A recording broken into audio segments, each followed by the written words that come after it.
One of the big things I see people not considering when they sell, they always think about the big dollar amount they can get.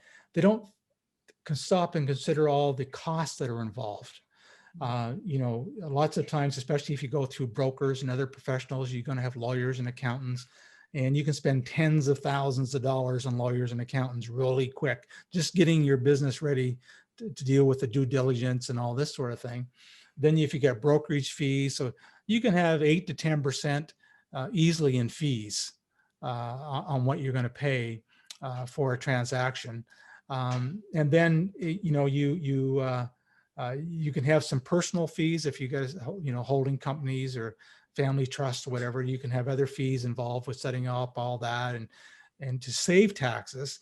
And then the big thing that most people don't stop and think about is how they're going to be taxed on their earnings. So I always say for just, uh, hold your thumb up in the air and pick a number, but basically a third roughly of what you get out of your business, you'll end up keeping in your pocket. And most people don't take that into consideration. They think if I sell for $1 million, I get $1 million. I wish I could say it was so, but it isn't.